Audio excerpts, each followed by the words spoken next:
പിന്നെ നമ്മളെപ്പോഴും മീൻ വറുക്കുകയും തേങ്ങ അരച്ച് കറി വെക്കുകയും ഒക്കെ ചെയ്തിട്ടുണ്ടല്ലേ.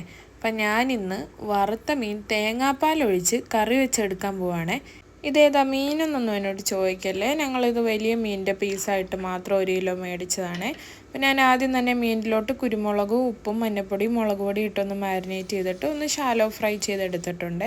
പിന്നെ നമ്മൾ കുടംപുളി വെള്ളത്തിലിടണം, ചെറുള്ളി ഇഞ്ചി വെളുത്തുള്ളി എല്ലാം ഒന്ന് ചതച്ച് വെക്കണം. പിന്നെ മുളക് പൊടിയും മല്ലിപ്പൊടിയും മഞ്ഞൾപ്പൊടിയും എടുത്ത് വെച്ചിട്ടുണ്ട്. പിന്നെ 1 തേങ്ങയുടെ പാല് ഞാൻ ഇതിലോട്ട് ചേർക്കുന്നുണ്ട്. 2 തക്കാളിയും കൂടെ അരച്ചെടുത്ത് വെച്ചിട്ടുണ്ട്. ഇനി നമ്മൾ നല്ല ചട്ടി അടുപ്പത്ത് വെച്ച് എണ്ണ ഒഴിച്ച് കടുക് പൊട്ടി വരുമ്പോൾ നമ്മുടെ ഇഞ്ചി വെളുത്തുള്ളി കൊച്ചുള്ളി ഇട്ട് കൊടുത്ത് നല്ല പോലെ വഴറ്റിയെടുക്കാവേ.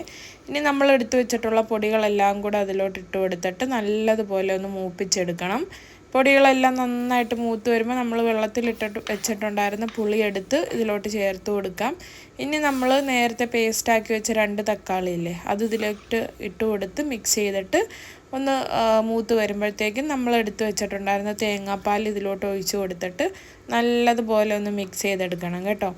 അപ്പം ഞാനിതിലോട്ട് നമ്മുടെ കറിക്ക് എത്രയാണോ വെള്ളം ആവശ്യമുള്ളത് അതനുസരിച്ചിട്ട് തേങ്ങ തിരുമ്മി അതിലോട്ട് വെള്ളം ഒഴിച്ചിട്ട് പാലാക്കി എടുത്തിട്ടുള്ളതാണ്. ഇപ്പം ഞാൻ ഇട്ട് കൊടുത്തത് ഉലുവാപ്പൊടിയാണ് കേട്ടോ. ഈ സമയത്ത് നിങ്ങൾ ഉപ്പും കൂടെ ചേർത്ത് കൊടുത്തേക്കണേ ആവശ്യമുള്ളത്.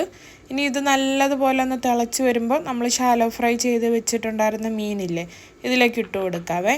മീൻ ഇട്ട് കൊടുത്തിട്ട് നമ്മൾ നല്ലപോലെ ഒന്ന് ഇളക്കി കൊടുക്കണം. പിന്നെ തേങ്ങ ഒഴിച്ചുള്ള കറികൾ എപ്പോഴും പെട്ടെന്ന് തന്നെ അടി പിടിക്കാനുള്ള സാധ്യതയുണ്ട്.